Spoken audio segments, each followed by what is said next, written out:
កីឡាករមួយរូបនេះគឺកំពុងតែល្បីខ្លាំងហើយក៏ជាកីឡាករវ័យក្មេងនិងកំពុងតែមានសន្ទុះក្នុងការគ្រប់គ្រងខ្លាំងមែនទែនពីសំណាក់អ្នកនិយមគ្រប់គ្រងបដាល់សេរីក៏ដូចជាបដាល់ kickboxing គាត់មានឈ្មោះថា Nadaka Yoshinari យុវជន Nadaka Yoshinari គឺជាកីឡាករវ័យក្មេងមួយរូបរបស់ជប៉ុនដែលកំពុងតែប្រឡូកនឹងអុកឡុកភាគច្រើនបំផុតគឺសង្វៀនធំនិងល្បីៗនៅក្នុងប្រទេសថៃដែលមានដូចជាសង្វៀន Lumpini សង្វៀនរាជាដំណឿនហើយចុងក្រោយនេះគាត់ប្រឡូកនៅសង្វៀន RWS ហើយនិង One Championship ផងដែរចំពោះចំណុចខ្លាំងរបស់ Nadaka Yoshinari យើងសង្កេតឃើញគាត់គឺជាកីឡាករដែលបានចាប់ផ្ដើមអាជីពក៏ដូចជាការវឹកហាត់បដាល់សេរីតាំងពីវ័យក្មេង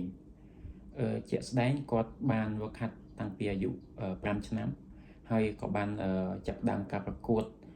នៅក្នុងអាយុនេះហើយគាត់ទទួលបានខ្សែក្រវ៉ាត់តាំងពីវ័យក្មេងនៅលើទឹកដីថៃដែលក្នុងអាយុនេះកីឡាករថៃទើបតែចាប់ផ្ដើមវឹកហាត់នៅឡើយហើយចំណុចមួយទៀតNadaka គឺជាកីឡាករមួយរូបដែលសម្បូរទៅដោយក្បាច់សម្លាប់យើងឃើញមានក្បាច់គ្រោះថ្នាក់របស់គាត់មានដូចជា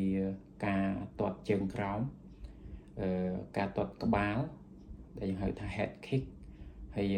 ការប្រើប្រាស់ជង្គង់ហើយនិងការម៉ាត់ជាទូទៅកណ្ដាប់ដៃរបស់គាត់គឺធ្ងន់ហើយលឿនហើយវាច្បាស់ដៃគូដែលចាញ់សន្លប់ចាញ់គឺចូលកណ្ដាប់ដៃរបស់គាត់ចំណុចមួយទៀតរបស់ Nadaka គឺជាកីឡាករមួយរូបដែលមានវិន័យក៏ដូចជាទម្លាប់ល្អដែលយើងឃើញមានដូចជាការវឹកហាត់ក៏ដូចជាការរស់នៅរបស់គាត់គឺមានភាពម៉ត់ចត់ច្បាស់លាស់ហើយគាត់ក៏ជៀសវាងនៅការញ៉ាំអាហាររបបអាហារដែលមិនត្រឹមត្រូវក៏ដូចជាជៀសវាងនៅការបរិភោគឬក៏សេពនៅគ្រឿងស្រវឹងឬជាតិអាល់កុហុលផ្សេងៗផងដែរចំណុចពិសេសមួយទៀតរបស់ Nadaka គឺជា